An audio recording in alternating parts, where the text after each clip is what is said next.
c'est avec plaisir que je vous reçois. Vous êtes intervenu sur le site du fort. Oui. C'était durant quelle période? Écoutez, moi je suis arrivé à Villiers en 1959. Ça fait un bail, ça fait exactement 50 ans d'ailleurs. Un oui. demi-siècle. J'ai eu la chance de traverser les 3/4 du siècle et de commencer le nouveau siècle. Je suis venu à Villiers par hasard. Hein. Je sortais du service militaire 30 mois dans les Aurès. Donc j'avais côtoyé déjà les populations indigènes. Mais les jours de marché, je faisais de la médecine foraine pour les populations civiles car la région était absolument désertifiée sur le plan sanitaire et sur le plan médical. Donc je faisais de la médecine foraine sur une table au milieu du marché et on venait me voir. C'était pas hors de danger, mais les gens me connaissaient et voilà.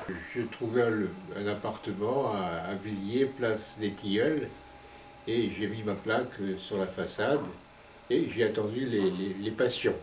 Et évidemment, les premiers patients, qui sont arrivés, ce sont les gens qui étaient en situation difficile.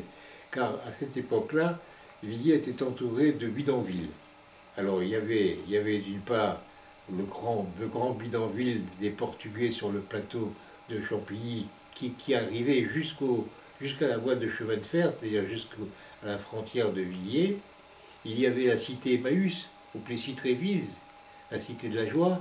En 1956, après cet hiver très rigoureux, l'abbé Pierre avait construit des maisons en torchis pour loger les sans-abri. Il y avait à Noisy-le-Grand aussi, dans le quartier des Hauts-Gens, là, oui, il y avait aussi une cité d'Emmaüs aussi. D'accord. Donc le Plessis, même à Villiers, le long de le chemin de fer, il y avait quelques bicoques qu'on avait construits rapidement pour loger des gens, c'était la cité des Sablons. Voilà. Donc c'était assez peuplé, hein, en particulier le plateau de Champigny avec les Portugais, dans des conditions lamentables. Les médecins de Villiers, du Plessis ne voulaient pas y aller, ils avaient fort à faire. Moi j'arrivais, donc tout naturellement, on m'appelait. Donc c'était mes premiers clients. Et puis comme j'avais déjà pratiqué cette médecine un peu particulière dans les Aurès avec les populations locales, j'étais tout à fait à mon aise.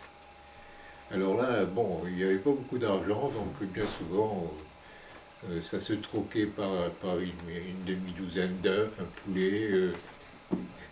Je ne réclamais rien. C'était juste une seconde dans l'histoire du monde, mais elle a compté.